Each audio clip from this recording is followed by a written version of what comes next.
Hi everyone, welcome back to See the Invisible, living with an invisible or rare disease. My name is Rhonda Franny Jefferson, and thank you so much for taking some time out to listen today. I know that there are a number of different podcasts out there, so I appreciate you listening to mine and giving me a chance to share some of my story. If you're returning, welcome back. I appreciate that you're continuing to listen to the podcast.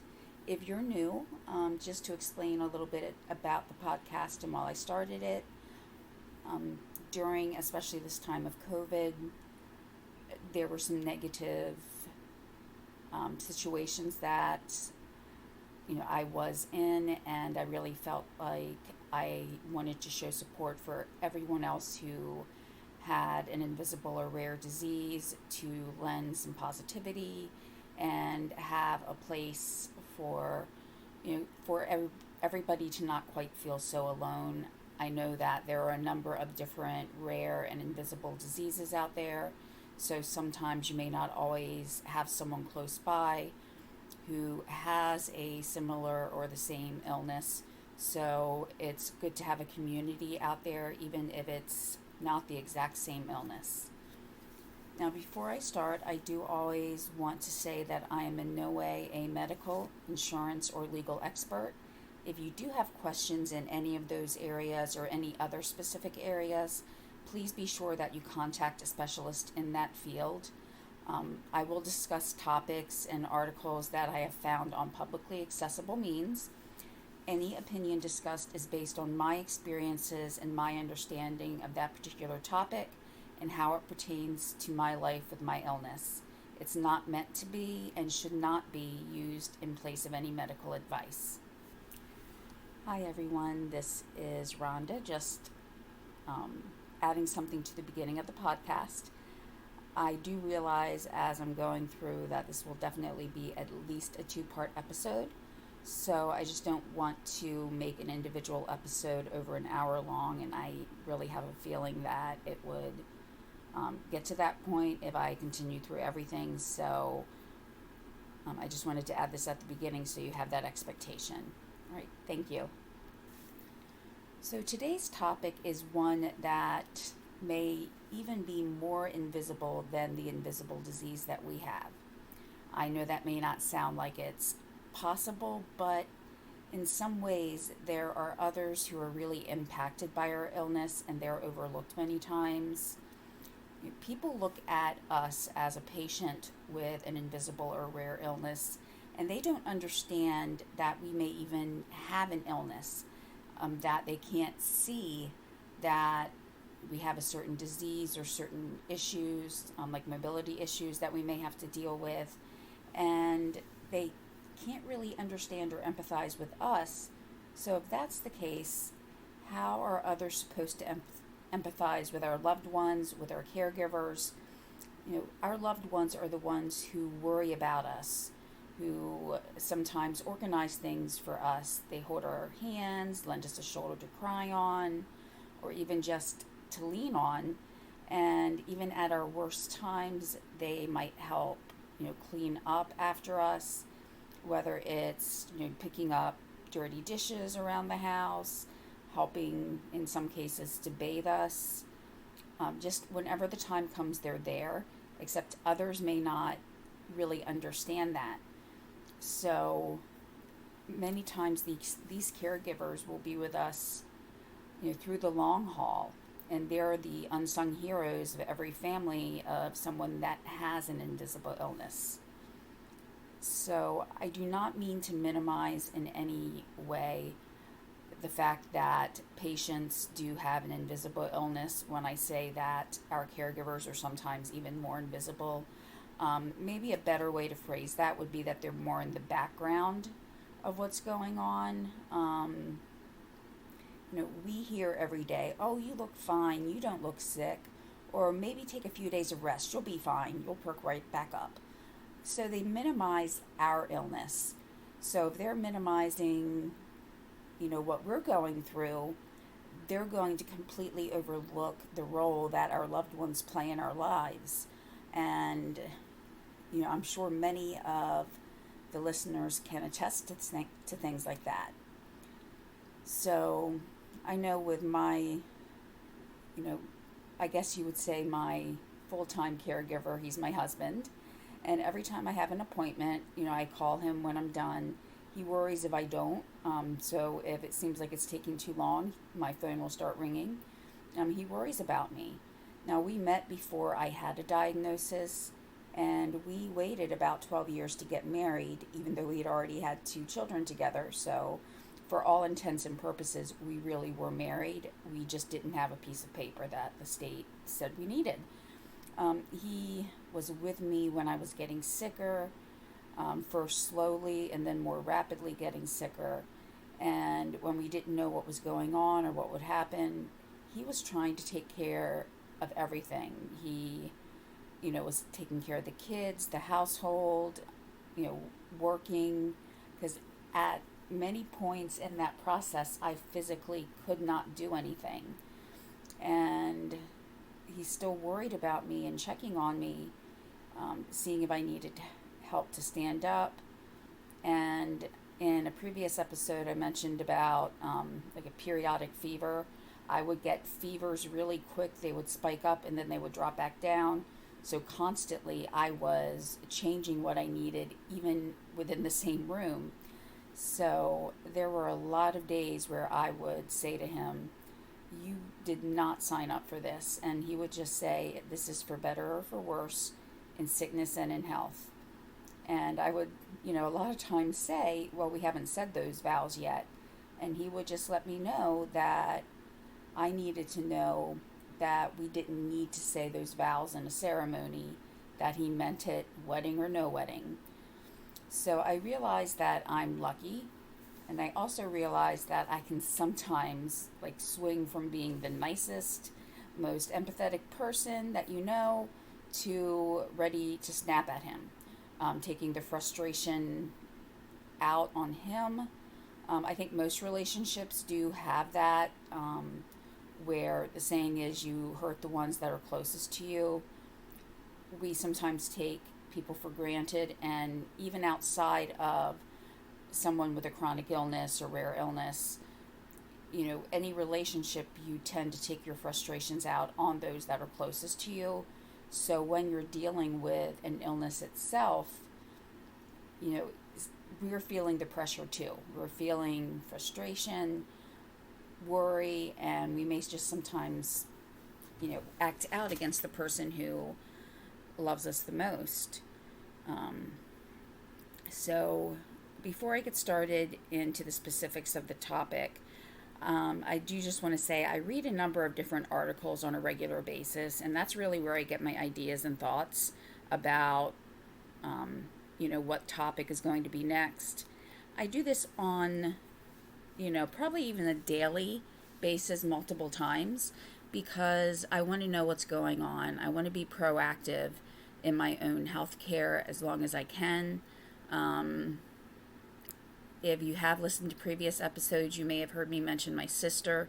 She passed away from another illness that's similar to mine in many ways. It's in the same family, I would say.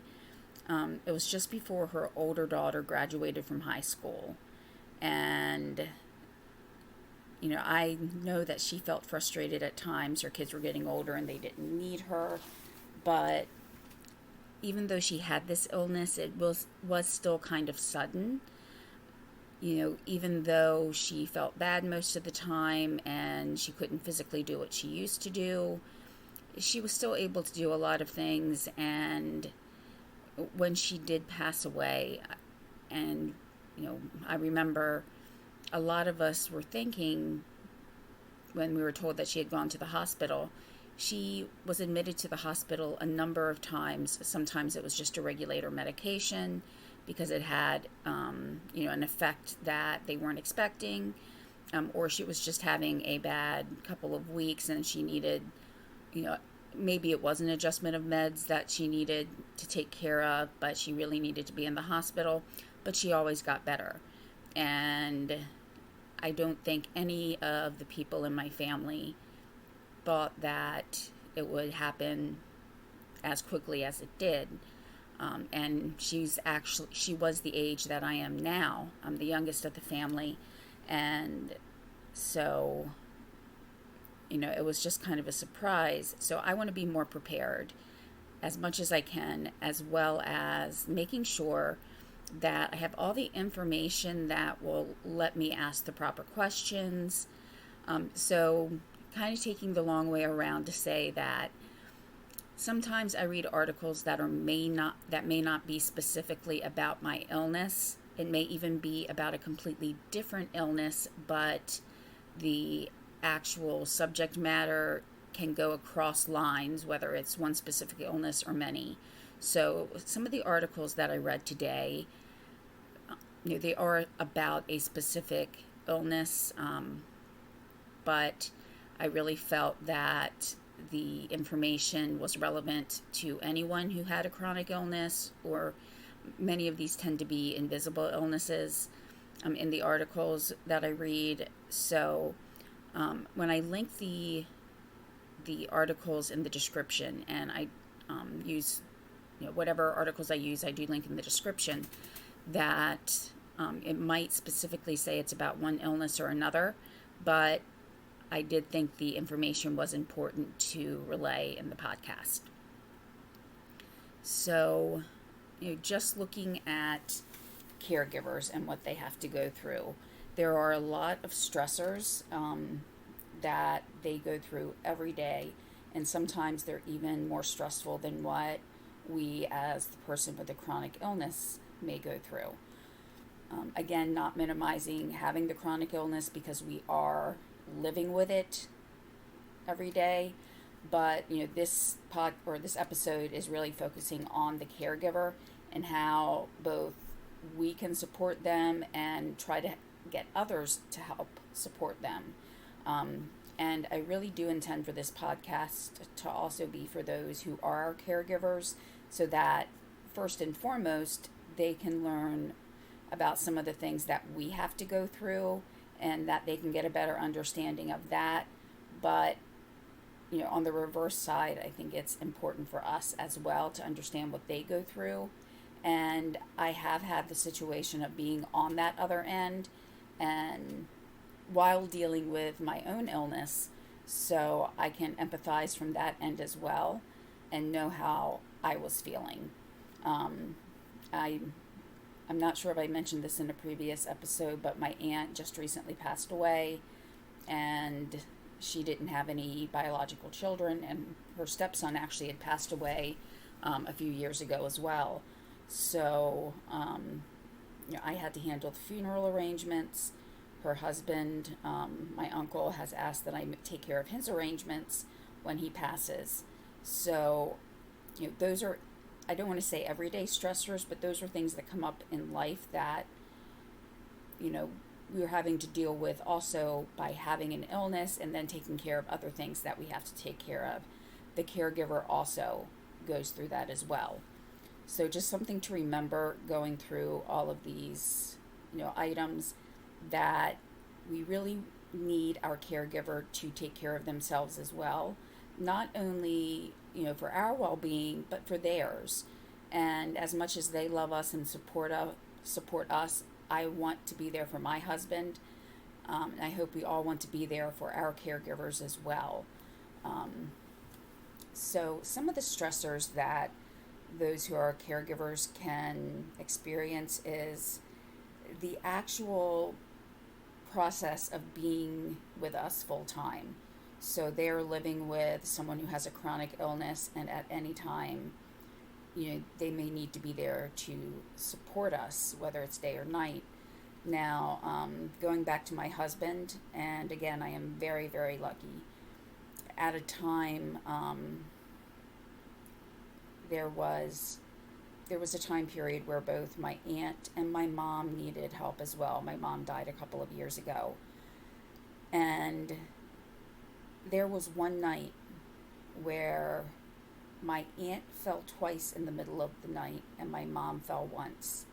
And neither one of their respective spouses, so my dad or my uncle, couldn't get them up. And so my husband, 3 times in the middle of the night, went out into their houses. And I mean, I don't know many men who would do that. Um, and then there was another time when my uncle had a stroke, and they called. He had fallen, and they had called us to see if he could come out to help him stand up. And he gets out there, and he really made the call that there was something wrong. It wasn't just he lost his balance, because he was tripping on something. He didn't get his foot caught in a rug and fell. No, there was something wrong. So again, very, very fortunate to have him in my life. I'm gonna, just share a little bit about what he's been doing over the past even few months. Financial stressors are always there. But, we bought a house of probably about 5 years ago before I did come out of work. But we needed a new roof, and so he spent a couple of weeks replacing half of the roof by himself because, we couldn't afford to have a roofer come in, and thankfully he used to work for a roofer, so he had a lot of the knowledge. But then in the meantime, he found that some things needed to be replaced, with the insulation, being proactive and making sure things didn't get worse before he had to replace something completely. And then in the process, he realized he needed to really actually gut the bathroom that I use. The bathroom that I use has a step-in shower, so I don't have to try to step over the side of a tub. But there were some other issues in there that, again, he had to take care of now, or if they got worse, it would be really bad. So he had to fix them, or fix the bathroom. Then our internet had been out for a while. I mean 2 months. It would go in and out, and I think one day it went down over 20 times. So it was almost, by the time we got it back, everything back up and working, it was down again. So when they came to lay the line last week, they cut through one of the electric lines that was buried, and so he now has no electricity to a shed, which is where he does a lot of the prep work for working on the bathrooms, etc.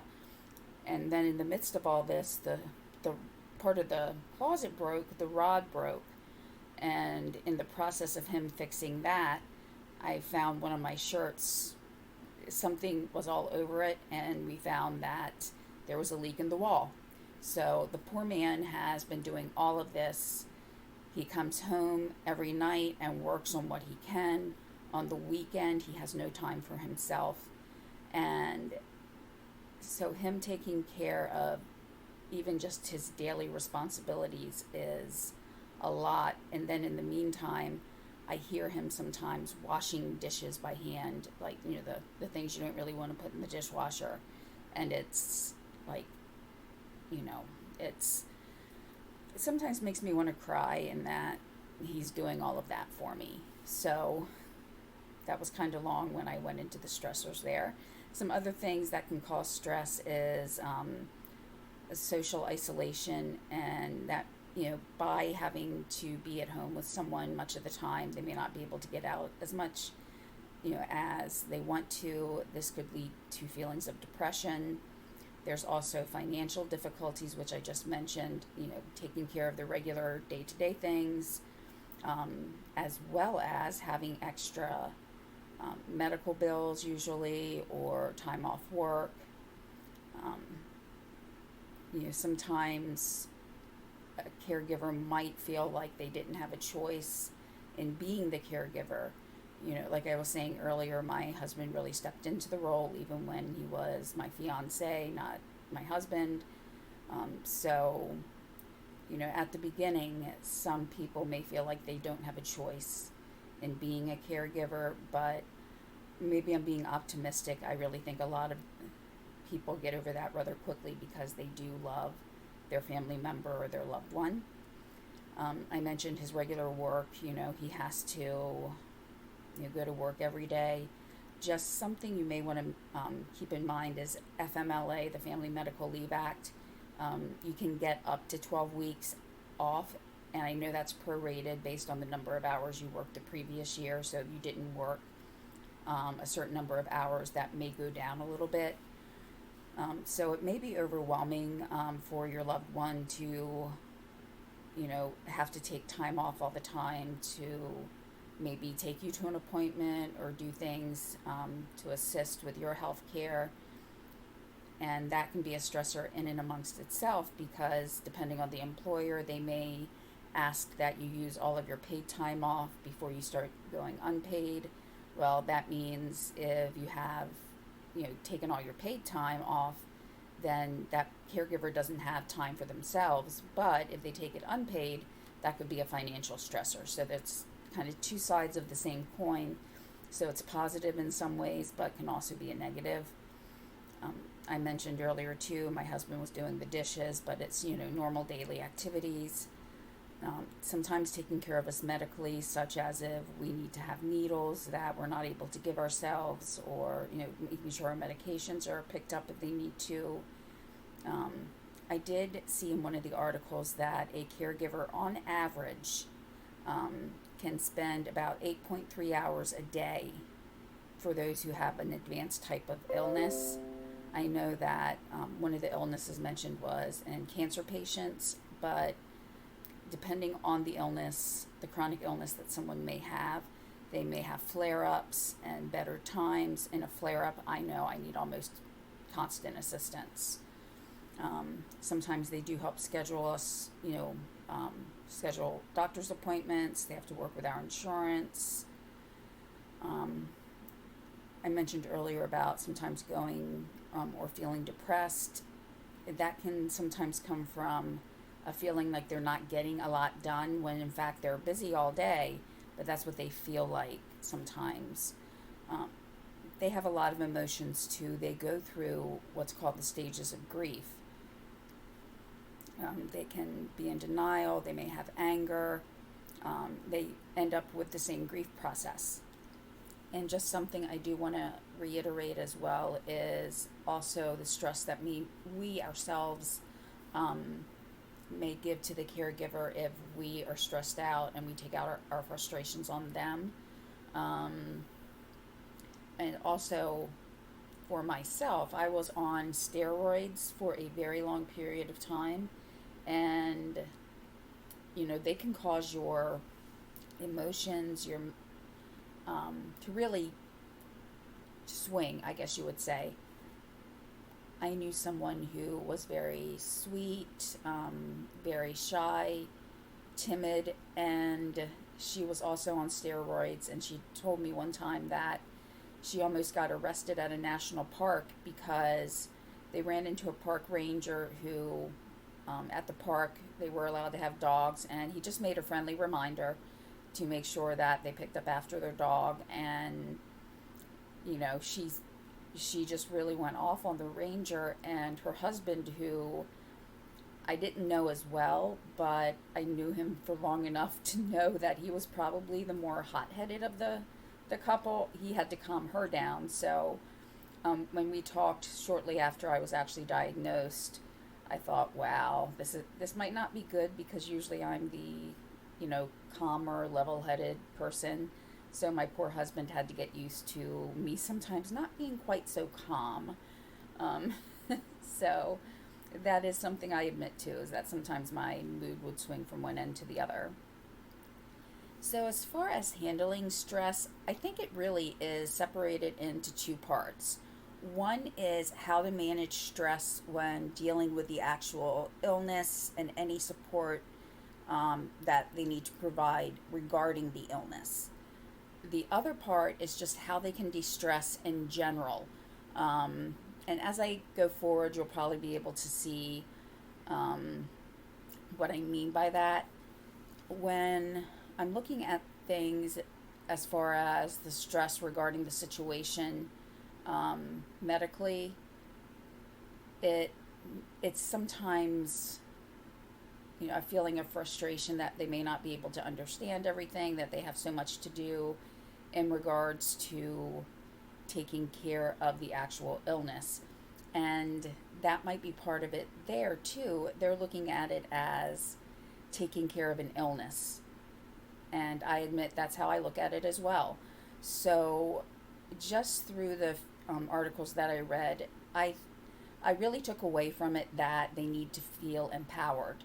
And I did a series of episodes about how to be our own medical advocate.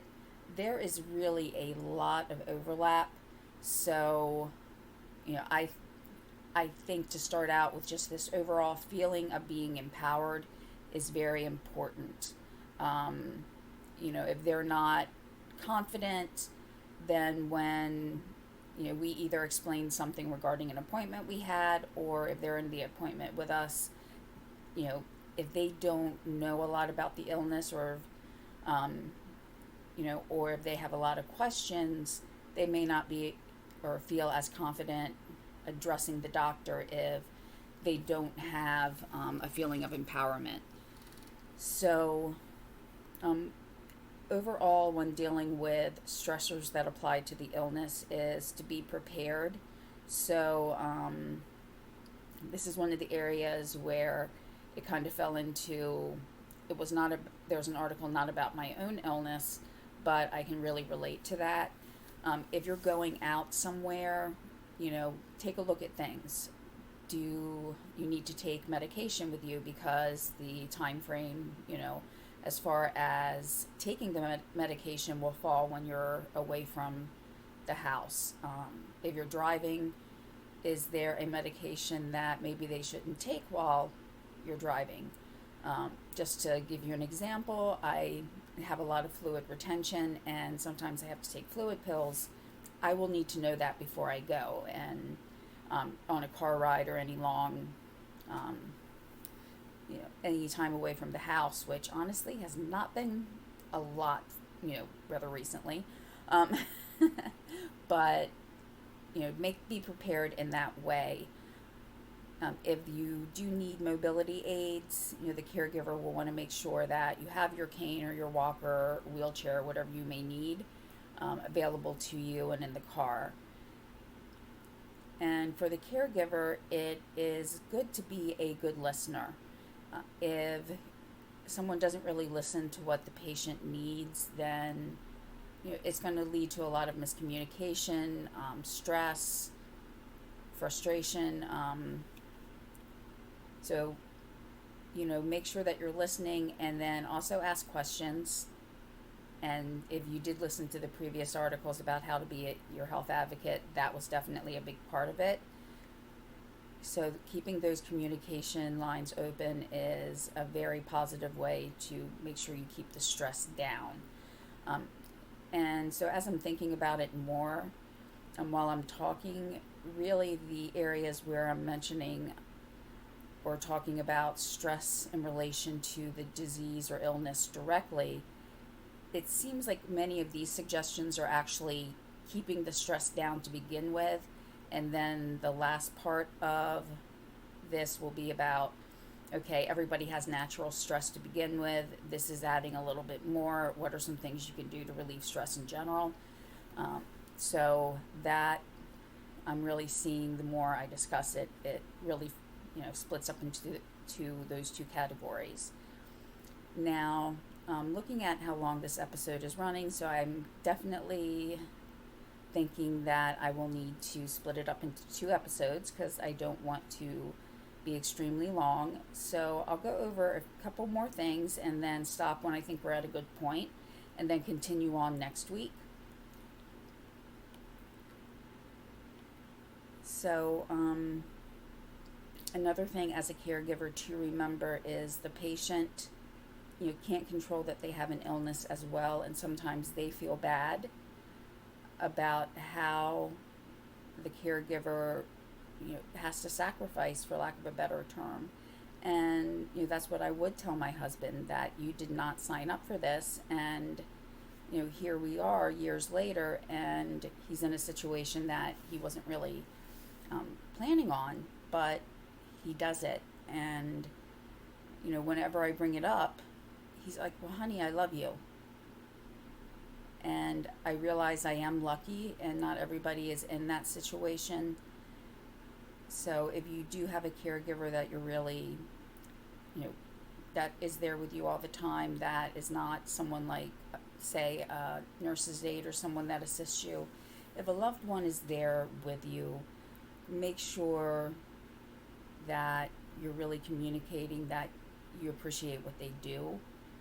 I think that's more important than even acknowledging that they're sacrificing for you. That by focusing on a positive instead of saying, I'm sorry that you have to go through this, is turn it into a positive. Like, I really appreciate all that you do for me. Start out with that positive note, and followed up with, I know you didn't sign up for this, or I know this is not something you expected, so I really, really appreciate all that you're doing for me. So kind of start and end with a positive. And also, the caregiver has to realize that an illness may be evolving. It's not just, okay, it's going to be the exact same thing for, the next 20 years. It could be something that, like with mine, I could be perfectly fine one day, and within a 24-hour period, I'm in a situation where I can't take care of myself. And it's literally that quick sometimes where I'm not expecting it, but it's there, and he has to deal with it as well. So a recognition of that and an appreciation of what our caregivers go through with that is what I feel is very, very necessary. And I think this will be a good place to stop, because the next items I'm going to cover in how to handle stress when it's directly related to the illness. There's really no good spots to stop during those, so I want to make sure that the episodes run kind of fluidly, and we will pick this up next week. And I do have a Facebook page, a Twitter page. I admit that I'm not as active, say, on Instagram or some of the other social media sites, but I'm really good at checking my email. I do that at least a few times a day, and if you go to the web page or the Facebook page and message me, I will get that right away, unless I'm connected to the Wi-Fi network and our internet goes out again. But I digress from that. But again, I do really appreciate you taking the time out to listen today.